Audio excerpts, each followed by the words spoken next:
Ça vous dit d'éclairer quelques ombres? Hello, hello les amis, bienvenue pour une petite guidance. Le soleil revient, la nature reprend aussi son cours. Et moi aussi, du coup, j'ai été un petit peu boostée par quelques messages que j'ai reçus qui me disaient Zora, où es-tu? Zora est là, ça y est. On y va, on va voir un petit peu ce que mes cartes me donnent comme message. Donc, ici, quelle situation on va éclairer? J'ai Izanami. Attention, ça fait un peu peur. On dirait une mariée toute morte vivante, qui symbolise la mort. Hein. Abandonner quelque chose pour avancer sur votre chemin. Donc, c'est vraiment une carte de métamorphose, de transformation. On va continuer. Je vais vous dire de quoi ça va parler, mais j'ai déjà une petite idée. On a Daphné. Ne donnez vos bienfaits qu'à ceux qui vont en faire un bon usage. À ceux qui en font bon usage. Et on a Telchoué. Quelque chose touche à sa fin. La déesse veille. Ok, alors cette guidance, elle va nous décrire une situation dans laquelle vous vous trouvez peut-être. C'est celle de devoir lâcher définitivement une situation, une relation qui est pas bonne pour vous. Clairement, qui n'est pas bonne pour vous. On a ici la déesse Izanami, qu'on voit ici en mariée en fait. Elle nous parle de l'acceptation, d'accepter que quelque chose soit terminé.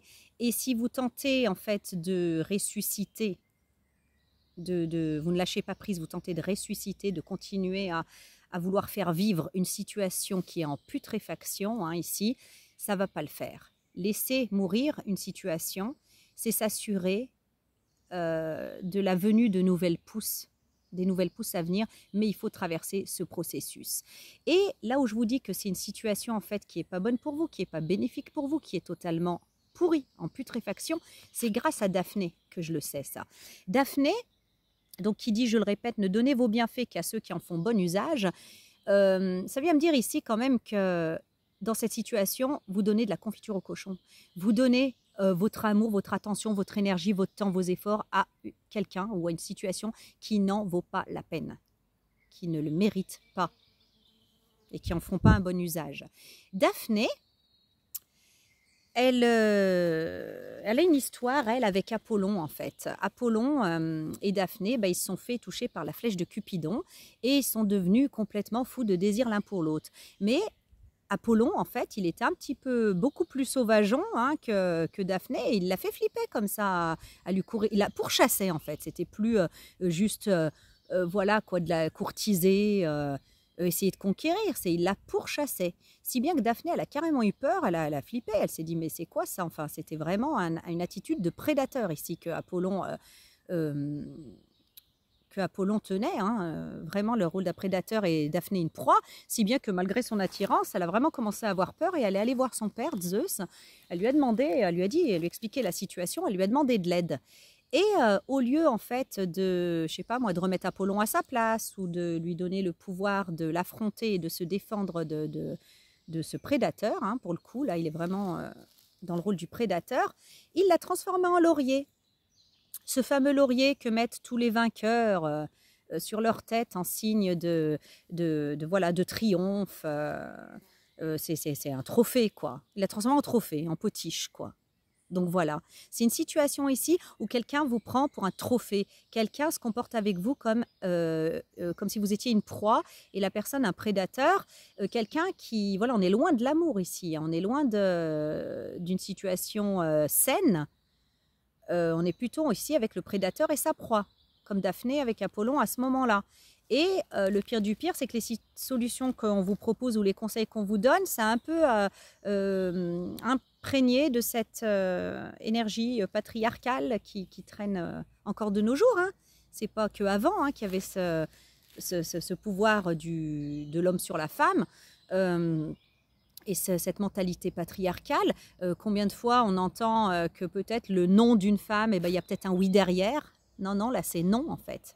Et pourtant ici, la seule porte de sortie qu'on lui donne, c'est de la transformer en laurier. Et en fait, Apollon, à mon souvenir, si je me souviens bien, il a possédé ce laurier, et il le vénérait, il l'embrassait, voilà, c'était devenu sa chose. Donc c'est bien malheureux quand même comme situation. C'est pas ce qu'on aspire quand on parle d'amour ou quand on pense à la flèche de Cupidon, hein. Donc ici, voilà, on a une situation qui est complètement en putréfaction. Vous n'en tirez rien de bénéfique. Il faut la laisser tomber. Il faut être dans l'acceptation et traverser cette métamorphose, hein.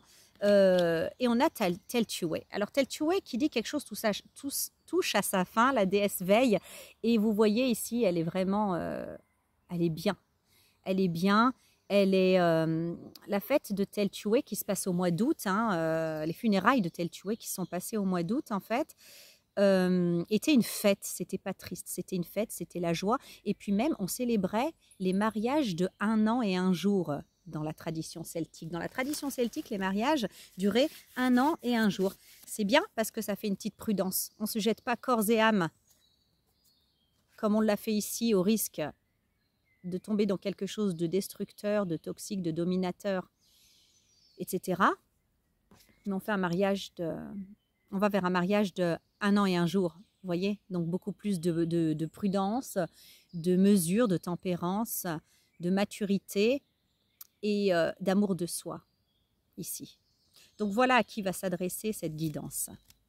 Personnes qui se trouvent dans cette situation et qui ont du mal à lâcher prise, mais soit par dépendance affective, soit parce que ce genre de situation, ça bouffe, ça dévore l'estime de soi, ça dévore, ça détruit en fait, hein, la volonté, notre volonté propre, etc., hein, comme dans toute relation toxique. Mais ici, il y a un bel espoir avec Teltué. De ces funérailles naissent une joie, une fête et une célébration. Voilà.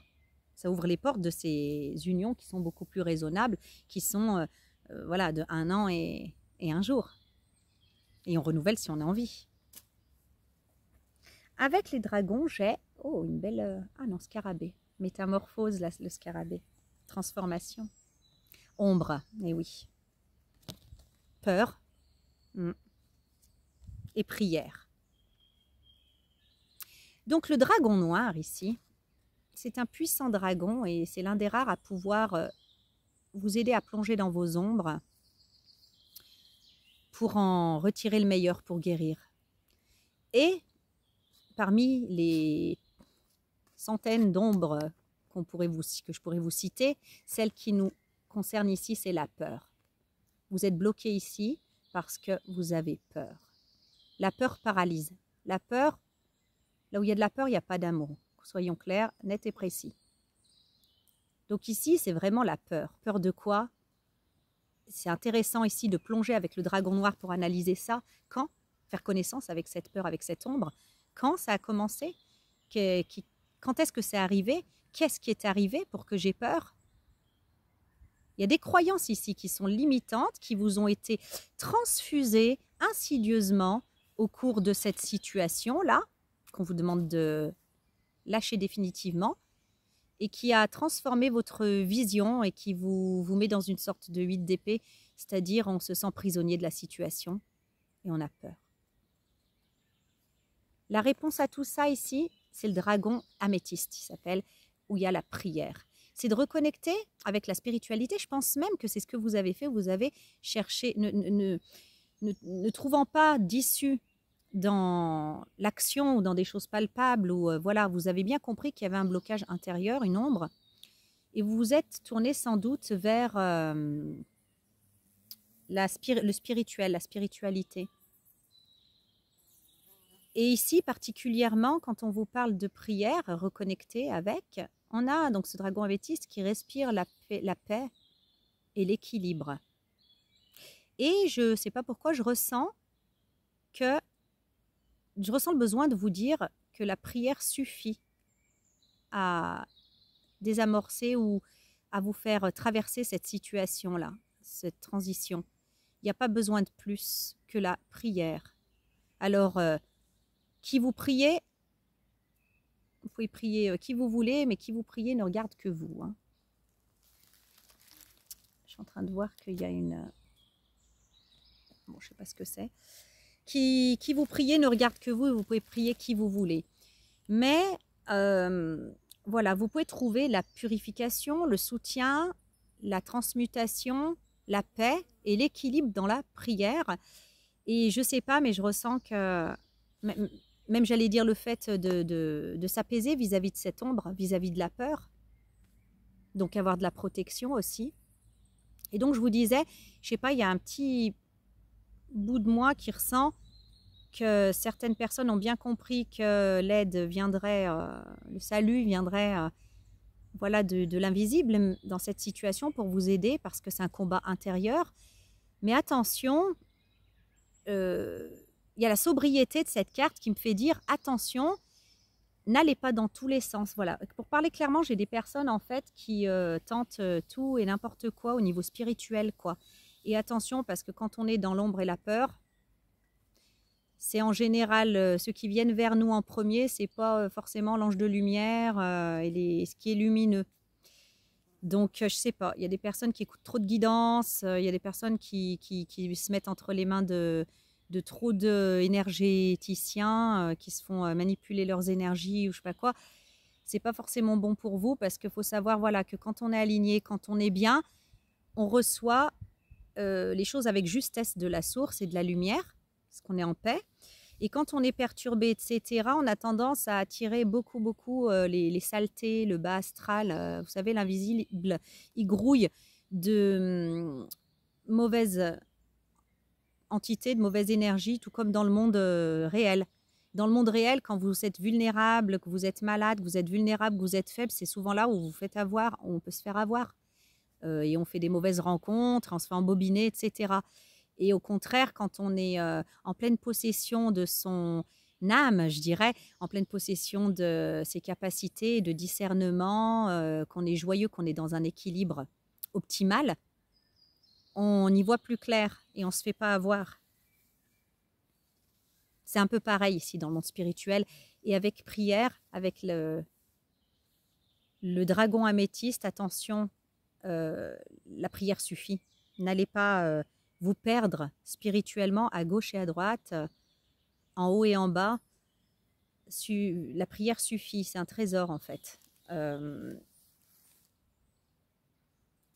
Moi, je sais que quand plus je suis perturbée, quand je suis perturbée ou que j'ai des gros problèmes et que je me sens pas bien à l'intérieur ou rien que de préoccuper à un truc grave, quoi, peu importe, j'arrête tout, hein, les cartes, le truc et tout, j'arrête tout. Je me concentre juste, voilà, je reviens à la source, je me cache sous l'aile du Très-Haut et je ne fais que la prière parce que je sais que je peux être vulnérable et que n'importe quoi, n'importe qui, dans l'invisible et dans le visible d'ailleurs, peuvent m'atteindre, venir à moi et me squatter ou empirer la situation, me faisant croire hein, que ça a été écrit, hein, que des démons, entre guillemets, donc voilà, les mauvaises entités de l'invisible, peuvent se déguiser en anges de lumière.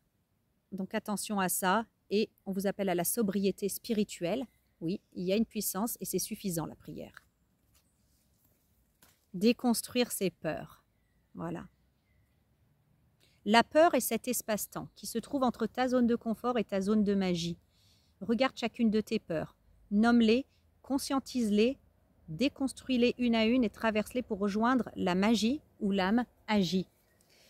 Quand on traverse là ce genre de situation toxique là comme ça, c'est comme si on perdait notre âme, je dirais. C'est comme si on perdait notre âme. C'est quoi l'âme? L'âme, c'est un mot qui véhicule en fait l'estime de soi, notre façon de penser, nos valeurs, notre équilibre. Voilà ce qui fait de nous qui on est en fait, dans notre entièreté, hein, pas que dans la sphère physique ou mentale, mais aussi énergétique, spirituelle. Ça véhicule tout ça. Donc, pour que votre âme puisse de nouveau agir, retrouver la magie de l'âme qui agit, il est nécessaire hein, d'être en contact avec l'amour et donc de déconstruire ses peurs. Quand je vous dis en fait que le dragon noir, il est puissant dans le sens où il vous emmène pour analyser, voilà, et trouver l'origine de cette peur, de cette ombre, c'est pour la déconstruire. L'analyser, quoi. Et là, on a une sorte d'analyse. Regarde chacune de tes peurs, nomme-les, conscientise-les, déconstruis-les une à une. Eucalyptus radiata, ouverture. C'est un appel à passer au-delà de ces schémas mentaux. qui vous freine. C'est fou, je vois ce 8 d'épée, là, vous savez, cette carte du tarot, où il y a 8 épées plantées, il y a une dame qui a des liens pas trop serrés, hein, comme ça, elle est attachée, mais elle pourrait les enlever, et le bandeau sur les yeux, et qui se fait tout un monde de là où elle est, elle ne bouge pas, parce qu'elle est tétanisée, elle se dit « je suis prise au piège », alors qu'elle peut s'échapper, elle peut enlever le bandeau, et elle peut se dénouer et sortir de cette situation. L'ouverture, l'eucalyptus radiata ici, amène un nouveau souffle, un nouveau vent de fraîcheur pour vous ouvrir cette porte, cette sortie.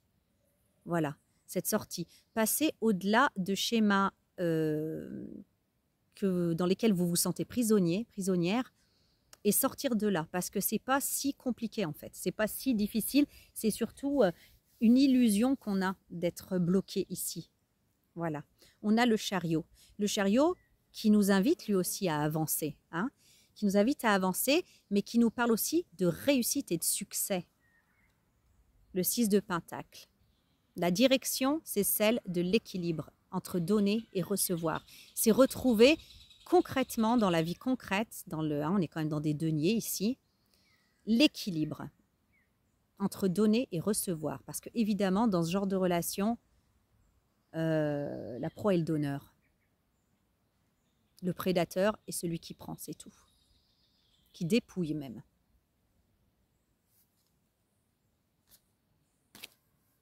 Nous avons la sauge officinale, les cycles. Alors la sauge, elle est particulièrement le symbole du féminin. Donc tout à l'heure, on parlait de Daphné,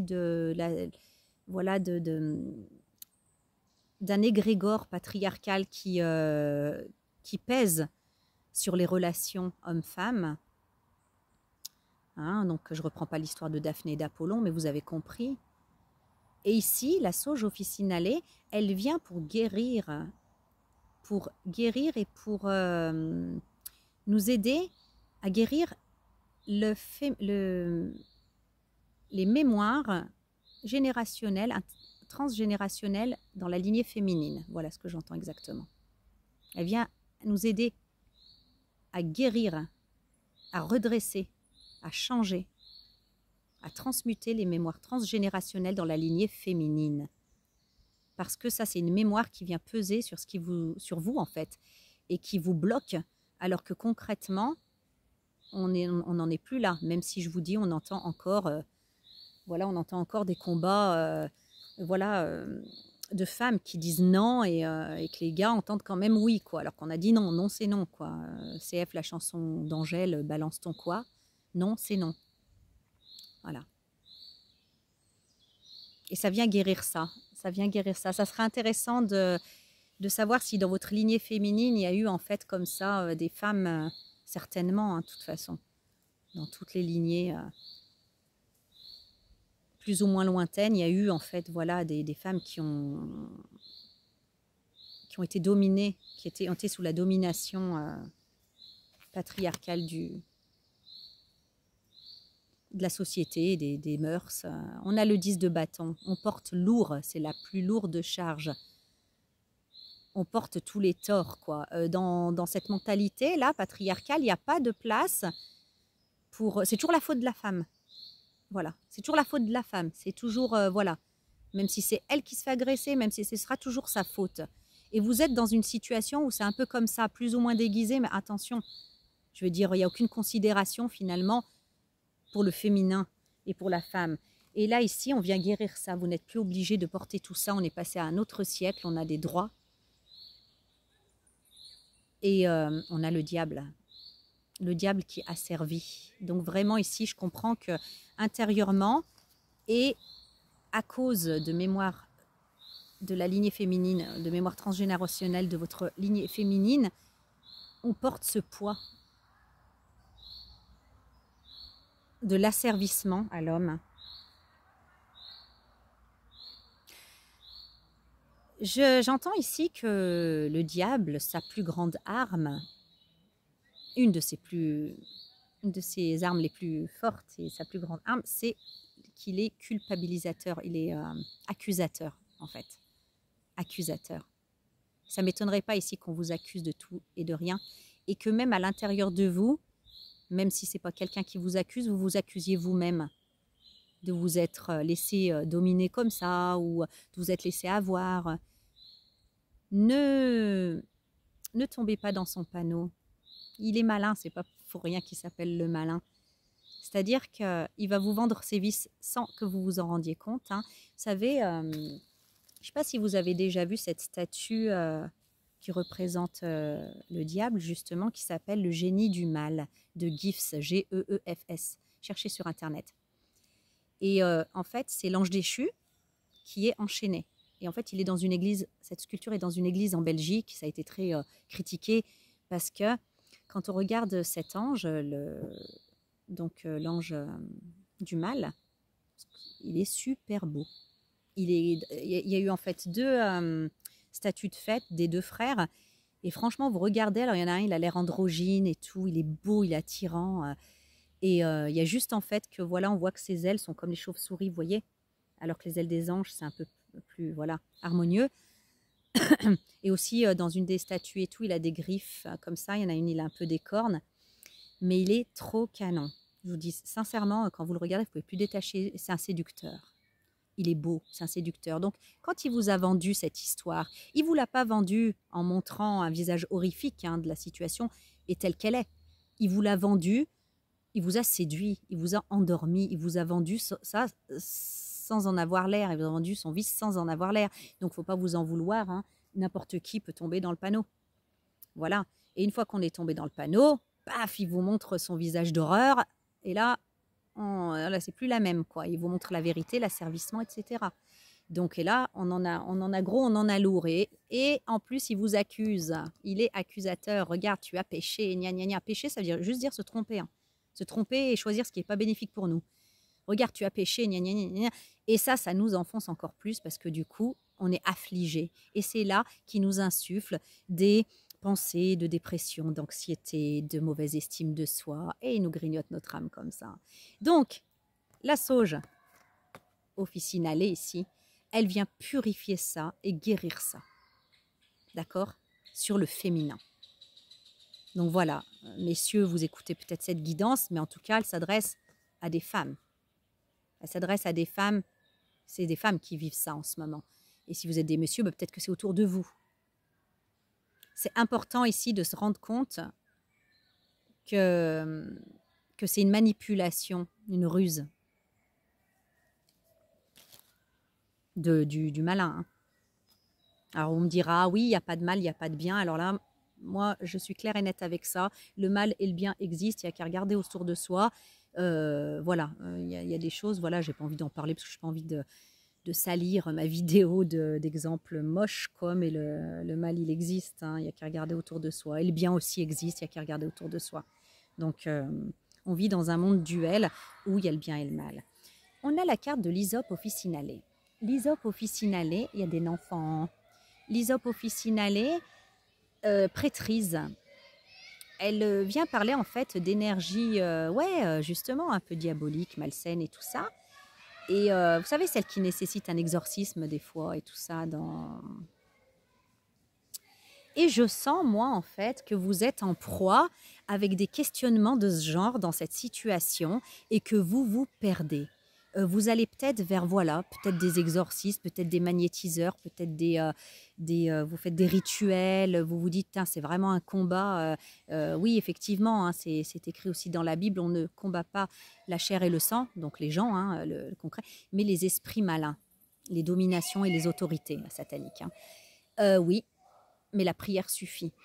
Il n'y a pas à se perdre en fait dans tous ces méandres parce que même dans le monde spirituel, vous pouvez croire, solliciter l'aide divine.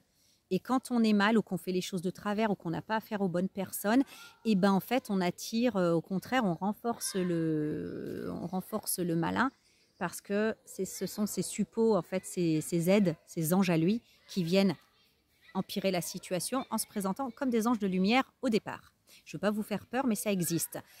Le truc, pour en revenir au plus simple, parce que moi, quand je vois le dragon améthyste et la prière, j'ai envie de vous dire simplifiez, simplifiez, simplifiez. Il n'y a pas tout ça. Ne vous mettez pas en danger à toucher à des pratiques qui vous seraient délétères.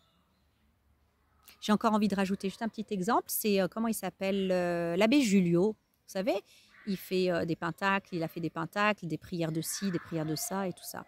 Et quand on lit sa préface qui est très très intéressante, il nous explique bien que si le christianisme, le catholicisme et tout ça, ils ont dit ouais, touchez pas aux cartes, au spiritisme, aux trucs comme ça et tout ça, c'est parce que quand on a ces pratiques-là, on avance sur un sentier très escarpé et des deux côtés, il y a la chute. Et on peut glisser très très très facilement. Donc, n'allez pas piquer à tous les râteliers spirituels parce qu'un tel vous dit ouais, tu devrais voir telle personne, elle fait ça bien, tu devrais voir tel truc et tout, parce que j'ai l'impression que vous amassez des charbons ardents sur votre tête malheureusement parce que vous allez pas ça vous mène pas forcément à la bonne source malgré votre bonne volonté. Revenez au plus simple, revenez à la prière et cachez-vous sous l'aile du Très-Haut. Voilà, c'est vraiment le conseil que je dois vous donner parce que effectivement, vous êtes entouré voilà, d'énergies qui ne sont pas très propres, pas très clean, mais c'est pas grave parce qu'en fait, le malin, il gagne des batailles, mais il gagne jamais la guerre en fait. La victoire, elle n'est pas pour lui. Donc, si vous vous mettez sous l'aile du Très-Haut, il va arrêter. Ça va arrêter. Voilà, si c'est votre inquiétude. J'ai le roi de Pentacle et la justice. Voilà. Sortez de ce délire spirituel, ésotérique ou je sais pas quoi. Je sais pas ce que vous êtes en train d'aller fricoter en ce moment ou avec qui vous fricotez. Mais stoppez tout ça. Protégez-vous avec la prière, c'est tout simple. Hein. Prière, vous tapez, je sais pas moi, vous regardez Bible, prière de protection, Coran, prière de protection. Je sais pas, par exemple... si, même dans les trucs de l'abbé Julio, de toute façon, il prend des psaumes. Hein. Donc, il y a des psaumes en fait de protection, etc. Dans le Coran, il y a Ayat Kursi, par exemple, qui est très protectrice de ça. Et mettez-vous sous la protection du divin. C'est tout, par la prière. Mais arrêtez de faire des choses aux autres. Vous savez pas avec qui ils fricotent. Peut-être qu'eux-mêmes, hein, ils croient qu'ils font les choses bien, mais ils fricotent avec des mauvaises énergies. Et ça vient sur vous aussi et ça empire la situation. Vous, on vous dit prière. Regardez, c'est violet depuis tout à l'heure. On vous a dit prière simplifiée. Prière. Et vous revenez au monde réel. Atterrissez, revenez sur Terre. Votre part, une fois que vous avez prié, elle est là avec le roi de Pentacle. Le roi de Pentacle, il s'occupe des choses matérielles. On est avec les deniers. On est avec le concret, la matérialité, la terre. Voilà. Donc vous, votre rôle, c'est de mener à bien ce qui est concret. Partez de la peur que vous avez. Pourquoi j'ai peur? Voilà. Si je pars, si j'arrête, alors ok, j'ai l'impression que mentalement, psychologiquement, ça ne va pas aller. Je me mets sous l'aile du Très-Haut et je prie. Ça va marcher. Concrètement, qu'est-ce qu'il y a? Je perds telle ou telle chose et je ne peux pas me le permettre. Il faut s'occuper des choses matérielles et peut-être bien avec la justice que vous aurez besoin d'être défendu ou que ce soit délibéré dans un tribunal, ok.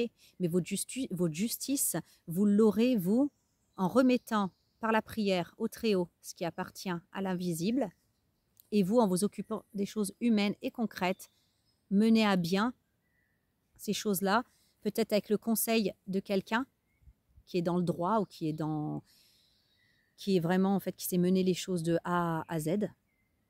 Voilà, qui sait vous mener d'un point à l'autre d'une main de maître. En tout cas, occupez-vous des choses terrestres, c'est ce qui va vous sauver. Pas de rester perché et d'aller, voir des médiums, des magnétiseurs, des énergéticiens, des reiki, des ci, des ça. Stoppez tout ça parce que vous êtes comme trop vulnérable. Et en plus, voilà, moi je déconseille beaucoup de se faire manipuler les énergies par Pierre-Paul Jacques. Voilà. Surtout quand on est en position de faiblesse et qu'on est affaibli spirituellement, physiquement, mentalement, qu'on est affaibli en fait. C'est là où on risque le plus de s'en prendre plein la gueule et d'être déséquilibré. Donc revenez à des choses terrestres. J'ai la mandarine avec l'enfance. C'est ça qu'il vous faut. Vous savez comment vous allez combattre le mal et comment vous allez combattre cette situation? C'est en retrouvant votre âme. Et votre âme d'enfant, pourquoi? Parce qu'on est enfant, elle est entière, elle est pure. Vous savez, tout ce que véhicule le mot âme, estime de soi, sa joie de vivre, notre façon de penser, notre nous-mêmes, quoi, notre entièreté. On l'avait quand on était enfant et cette expérience, elle vous l'a cabossée ou détruite ou enlevé un bout, peu importe. On vous demande ici de retrouver votre âme, votre joie de vivre, votre âme d'enfant, de déchirer finalement le voile qui vous a séparé, qu'on vous a mis devant les yeux, qui vous sépare de votre nature originelle, qui est celle-là. J'ai bien envie de vous lire le message de la mandarine pour vous encourager à revenir à cet état d'esprit que vous avez en vous, que vous avez juste perdu de vue, que vous croyez peut-être ne plus avoir, mais si, vous ne pouvez pas le perdre. Il suffit juste de s'y reconnecter. En vous y reconnectant, qu'est-ce qui se passe? Je vais vous le dire après. La mandarine. Je suis la mandarine, j'aime la vie, je suis pétillante et j'adore jouer. Avec moi, j'amène la gaieté, la spontanéité et l'humour. Je suis celle qui vient pour dissiper le sérieux, la routine et la morosité. L'humanité pour la partie dite industrialisée et parfois bien terne. Non mais sérieusement, des fois on dirait que vous avez avalé un ordinateur. Ça fuse dans votre tête et ça détonne dans les cœurs. Vos rapports sociaux se résument à quelques échanges fugaces et les vraies rencontres entre gens intègres deviennent rares. Allez-vous bientôt arrêter de vous cacher derrière des masques? Je suis la mandarine et je vous invite à jouer à la marelle, à échanger des billes, à faire une partie de loup-garou ou à vous raconter des histoires autour du feu. Des choses simples que font les enfants et que nous, les plantes, adorons sentir dans votre aura. Des petits trucs sympas, sans chichi, spontanés et marrants. Je suis la mandarine et je suis votre nouvelle copine. Donc elle amène la spontanéité, la joie, la jouissance de la vie. Elle explose de malice et de bonheur. J'ai des oiseaux qui marchent derrière moi. Cette huile essentielle, donc l'huile essentielle est utilisée pour mettre fin à des états moroses et ternes. Elle ramène la bonne humeur et la chaleur à l'intérieur des cœurs. Elle amène une énergie dynamique pour un bon rétablissement. Donc si vous vous reconnectez à ça, ce que je viens de décrire là, de la mandarine, de l'énergie de la mandarine, vous ne pouvez plus, allez scarabée, vous ne pouvez plus nourrir, apporter ce qu'attend de vous le malin. C'est-à-dire que cet état d'esprit, vous vous reconnectez avec, vous dissipez ce qui vous enchaîne. Vous n'avez plus en fait, il ne peut plus infuser en vous cette énergie, vous savez, d'accusateur. Cette énergie qui vous baisse, qui vous rabaisse, qui vous tire vers le bas. Si vous vous élevez avec ça, c'est tout simple. Si vous vous élevez, vous ne pouvez pas être à la fois joyeux et pétillant de joie et terne et morose. Vous voyez, ce n'est pas un truc qui arrive en même temps. Donc plus vous vous tiendrez là-dedans et plus vous allez en fait dissiper, transmuter, annihiler l'énergie du diable qui vous tenait enchaîné. Elle est là la porte, elle est là l'ouverture. En redescendant sur terre avec des choses concrètes, simples, en vous reconnectant à la joie, même si vous n'avez pas envie au début. Fake it until you make it. Faites-le, faites semblant jusqu'à ce que ça soit vrai. Et ça marche, parce que c'est votre nature originelle. Et ça, toutes ces choses-là, ça ne fait pas partie de vos vibrations originelles. C'est des vibrations parasites. C'est des vibrations soufflées par le malin et ceux qui le servent. En l'occurrence, ces gens-là que vous avez rencontrés et qui sont toxiques pour vous. Donc vraiment, avec l'as d'épée, vous pouvez redémarrer comme en 40 en brisant, déchirant le voile, le brouillard là, le voile de l'illusion, le voile de l'accusation, le voile de la dépression, de l'anxiété, de la peur. Les lauriers, c'est vous qui les avez finalement. C'est pas l'autre pôle. Et vous allez y voir clair, vous allez vous libérer de cette manière-là. Et j'ai, le 6 de coupe, votre âme d'enfant. Reconnectez avec votre âme d'enfant. Qu'est-ce qui veut le mal avec un grand M quand il vous asservit? C'est vous enlever votre innocence, c'est vous enlever votre espoir, c'est vous enlever l'amour, c'est vous enlever la joie. Voilà, parce que ça le nourrit. Du moment où vous inversez la tendance, vous ne le nourrissez plus, qu'il n'a pas de nourriture, il disparaît. Il ne sera pas nourri, il va s'en aller. Sachant que préalablement et quotidiennement, vous avez mis tout ce bordel-là que vous ne pouvez pas maîtriser, le bordel dans l'invisible, entre les mains de Dieu dans la prière, et vous, vous êtes protégé. Votre rôle, c'est de vous reconnecter avec votre âme d'enfant. C'est la seule chose qu'on vous demande. C'est comme ça que vous allez vous en sortir. Nous avons le sapin baumier qui nous parle de fragilité. C'est un sapin le plus énorme qui soit. Et pourtant, il est très, très fragile. C'est vraiment en fait l'image de la fragilité dans le colosse. La fragilité dans le colosse. Qu'est-ce qui veut nous dire le sapin baumier ?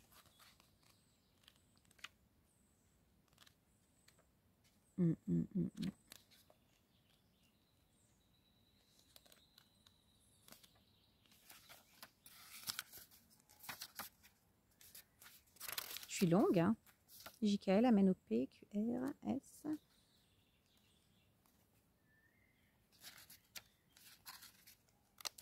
Il veut pas venir. S'il est là.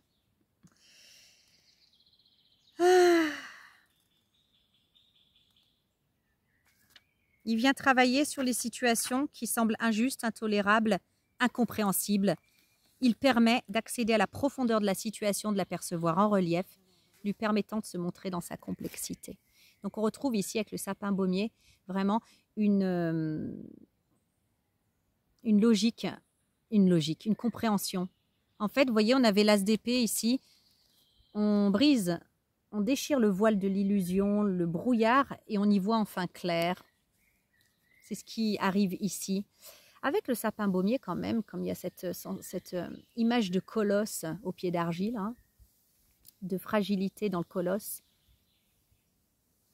J'ai vraiment la sensation, voilà, que ces personnes en face de vous ont pu y aller très fort parce que vous êtes une personnalité qui semble avoir du caractère, être bien résistante et tout ça. Et que ils n'ont pas fait dans la il ou elle ou il au pluriel, enfin peu importe. En face, on n'a pas fait dans la demi-mesure ni dans la dentelle hein, pour vous atteindre. Parce que vous avez vous donnez cette impression d'être hyper fort, mais vous allez avoir toutes les compréhensions en fait par rapport à ça. Le pourquoi et comment. Mais cette réparation des situations injustes, vous allez la trouver en fait vers l'ailleurs. Vous ne vous retournez pas comme ce personnage, vous regardez en face. Vous ne revenez surtout pas dans cette situation ou sur cette situation. Vous allez en comprendre les reliefs, les moindres recoins. Vous allez vous dire Burk, ça ne me respectait pas, c'est pas à mon niveau. Et vous allez laisser ça derrière vous. Votre avenir, il est en face de vous et il est très très prometteur avec le 3 de bâton. C'est peut-être l'étranger, c'est en tout cas un ailleurs, même si c'est au même endroit là où vous vivez. C'est un ailleurs et c'est très très prometteur, c'est très abondant, c'est très riche. Tous ces bateaux-là, ils amènent des cargaisons, les échanges commerciaux, machin. Donc en fait, c'est une promesse quand même d'abondance forte, hein, mais ailleurs, vers l'ailleurs. Ne revenez plus sur vos pas, ne vous retournez plus sur le passé, c'est terminé. Vous voyez ces bâtons avec les fleurs qui poussent, comme c'est fécond? Là-bas, c'est fécond. L'avenir est fécond, pas derrière vous. Et j'ai le 3 de coupe, certainement grâce à une association, grâce à des amis. Oups. Là, c'est une guêpe par contre. Des amis. Vous allez soit faire la connaissance de nouvelles personnes qui sont intègres et dignes de votre amitié, dignes de vous. Et, comme Daphné vous l'a dit, à qui vous pourrez vous donner vos bienfaits et qui en feront bon usage. Ils sont devant vous, ils ne sont pas derrière vous, ils ne sont pas dans votre passé, ils ne sont pas ces personnes-là. Lâchez-les complètement. Lâchez le passé. Et on a le cache-pu. Et ouais, transformation. Transformation. Et le cache-pu, ça me fait trop rire son message parce qu'elle nous engueule un peu parce que nous, les humains, on a tendance à s'accrocher à nos problèmes et au passé et tout ça. Et on se prend un bon coup de pied au derrière avec le message. J'adore. Et je vais vous le dire, son message. Voilà, vu la promesse d'expansion et la promesse d'expansion et de bonheur et d'abondance qu'il y a en face, devant vous, vers l'avenir. Limite, je vous en voudrais si vous n'avanciez pas et que vous reculiez là où c'est la disette, où c'est la soumission, où c'est l'horreur en fait. Hein. Donc le cache-pu vous dit parfois, nous les plantes, nous trouvons que l'être humain est un drôle de spécimen. Vous aimez bien stocker. Non pas comme nous, un stockage de survie de base, mais plutôt une réserve nauséabonde de vieux trucs du passé. Votre aura a tendance à se charger de vos vieilles rancœurs et émotions lourdes non digérées que vous stockez dans un bout de vos corps énergétiques pour les ressortir, tel un poison au moment voulu. Si je viens à vous aujourd'hui, c'est qu'il est temps de composter tout ça. Le passé est du passé et rien ne sert de vous intoxiquer l'esprit avec des événements révolus, non ? Le futur se construit dans l'instant présent, alors je vous invite à transformer vos entraves et vos vieux schémas et tendre vers un avenir plus radieux. Donc, elle nous invite à purifier nos corps énergétiques. L'huile essentielle de cache-pu, on peut la sentir, la porter pour ça, l'utiliser pour ça. Elle nous invite aussi à nous débarrasser de nos fardeaux qui ternissent notre aura. Cela fait donc une alliée pour pour purifier nos énergies et une puissante protectrice sur bien des plans. Son essence blanche, douce, apporte la tonicité, mais aussi un apaisement agréable associé à une sensation de protection.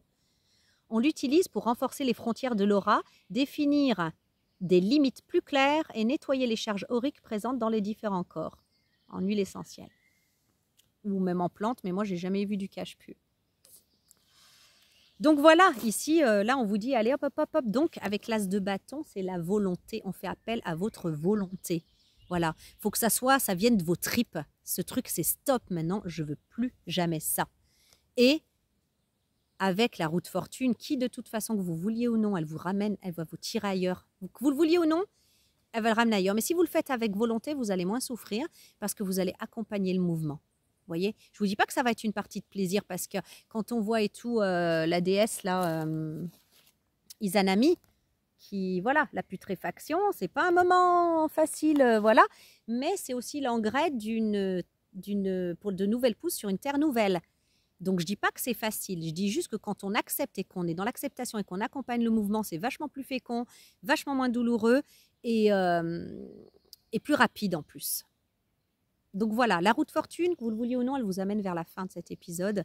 De toute façon, ces personnes-là ou ce personnage-là, il vous a sucé jusqu'à la moelle osseuse et après, en fait, quand la personne ne sert plus à rien et qu'elle a plus d'énergie, en général, on la jette quand on est un prédateur. C'est ce qui se passe ici. Donc, le cache-pu, il vous dit, allez hop, passez à autre chose là. Mais ayez, s'il vous plaît, la volonté de passer à autre chose. Parce que la roue de fortune, elle vous y amène, mais accompagnez le mouvement. Ayez la volonté que ça se passe comme ça. De vous-même. Voilà, pas de nostalgie, pas de... Et je suis restée dans les déesses, parce que j'ai pris l'oracle de la déesse et je suis tombée sur Pélée, la déesse Pélée. Ça me fait penser à Eric Kotsiras, que j'embrasse s'il me regarde. Parce que une déesse, c'est hawaïen, mais bon, c'est des îles et du coup, ça me fait toujours penser à lui quand je vois la déesse Pélée. Donc, je vais vous lire déjà son poème. Je m'emballe, je pulse, je palpite. Jamais je ne dors. Je suis vibration perpétuelle, battement rythmé. Je suis le bourdonnement constant que vous entendez. Je suis toujours en mouvement dans les profondeurs ultimes, avec une vitalité fougueuse, là où vous pouvez me sentir lorsque nécessaire. Je vous réveille par de dramatiques et violentes éruptions volcaniques, avec du feu et de la lave. Je vous dis, soyez attentifs. Donc voilà, chez les Polynésiens. L'arrivée de Pélée indique un besoin d'éveil. Franchement, elle vient vous secouer. Un besoin d'éveil. Hop, je vais mettre mes jambes autrement. Je commence à me faire vieille, j'ai des... je prends des fourmis à force aux jambes. Pélée, elle dit qu'il y a un besoin d'éveil ici chez les personnes à qui cette guidance s'adresse. Êtes-vous resté trop longtemps immobile? Je dirais que oui. Vous vous êtes laissé bercer par une vie sans relief au point d'être ankylosé. La réalité a-t-elle été trop fuyante pour que vous puissiez la saisir? Ça se peut aussi. Préparez-vous à sortir de votre langueur et à devenir pleinement consciente. Le moment est venu de voir la réalité en face et d'instaurer les changements nécessaires pour que les choses soient telles que vous le souhaitez. Le moment est également venu de ranimer votre potentiel et votre pouvoir, de bouger, de vous secouer. Bam! Soyez attentive à tout ce que la vie vous communique. Pélé affirme qu'en favorisant l'éveil, votre vie devient créative au lieu de réactive, ce qui vous confère infiniment plus de pouvoir. Je ne vais pas répéter le message, même si l'envie me démange de le faire. Et voilà, pour celles que cette guidance concerne, sans regret, avancez et ayez confiance. Hein, ne vous laissez pas embarquer dans des histoires trop avec l'invisible et tout ça, avec les guidances, les cartes, les ci, les ça. Freinez un peu là-dessus et soyez dans une sorte d'écologie énergétique, écologie spirituelle, prière, point, sobriété. Vous faites un petit jeûne, un petit jeûne au niveau en fait de tout l'apport spirituel, parce qu'on en a des verts et des pas mûrs, hein, comme on dit. Faites comme moi, allez vous ressourcer au contact de la nature, vraiment une sobriété, une écologie énergétique et spirituelle. Et à votre place, je suivrai vraiment le conseil de la prière. La prière, si vous voulez, en privé, m'écrire par mail, je vous répondrai, je vous enverrai en copier-coller des prières que vous pouvez faire selon vos croyances religieuses. Parce que moi, je ne suis pas bloquée là-dessus, bien que moi, mon kiff, c'est Jésus. Donc, en son nom, il y a la puissance directe, voilà, c'est mon kiff à moi. Mais je connais aussi beaucoup d'autres religions, et même pas que des religions, des courants, hein, si jamais on n'est pas religieux, voilà. Et ben, je sais aussi quoi faire, et quelles prières, en fait, sont efficaces. Et je veux bien vous les envoyer, si jamais vous voulez. Vous pouvez m'écrire sur mon mail qui normalement sera en dessous de la vidéo. Et sinon, eh ben, écoutez, je vous envoie tout l'amour du monde, je vous envoie plein de bénédictions et dans mon cœur, je prie pour vous aussi. Et si vous le permettez, si vous le permettez, vraiment, je vous couvre du sang de Jésus maintenant pour vous protéger et vous sortir de toute cette confusion spirituelle d'une part, et pour vous protéger en fait de toutes les... C'est même pas des attaques, hein, mais c'est tous les vices en fait, hein, bien bas et bien débiles de l'ange du mal, voilà, et de ceux qui le servent malheureusement, c'est comme ça. Et voilà. Eh bien écoutez, je vous dis à très bientôt. Alors je ne sais pas quand, hein, vous commencez à me connaître maintenant je m'excuse plus de plus en faire, parce que vous savez, j'ai remarqué quelque chose en fait, plusieurs fois je me suis dit tiens, je ferais bien une guidance, et puis c'était non. Et ben je sais que maintenant en fait dans les énergies, il y a des fois où c'est un peu chaud en fait, ou aussi dans les égrégores où je sais pas, c'est pas le moment, il faut pas que je fasse. Et quand c'est comme ça, moi je m'écoute, hein, j'en fais pas. En faire pour en faire, j'ai pas envie. Voilà, c'est quand j'ai quelque chose à dire, ou que en fait je suis inspirée, que j'ai l'appel. Et soit je suis inspirée et j'ai le feu vert, soit j'ai l'appel et je me dis tiens, ben, je vais servir, je vais le faire, et je le fais. Donc voilà, j'espère vous avoir aidé, sinon en tout cas que ça vous a fait plaisir qu'on se voit, et j'espère avoir des petits messages en bas là, des petits coucous comme d'habitude, ça me fera toujours plaisir. Et merci pour vos petits messages, hein. Des fois je mets que des cœurs, mais en tout cas je les lis, et dès que je peux, dès que c'est le moment, je reviens. Voilà, gros bisous, passez un bel été, et voilà, peut-être que ça se trouve la semaine prochaine je vais être là, je dis ça se trouve, j'en sais jamais rien. Voilà, donc en tout cas bonne journée. Bye bye.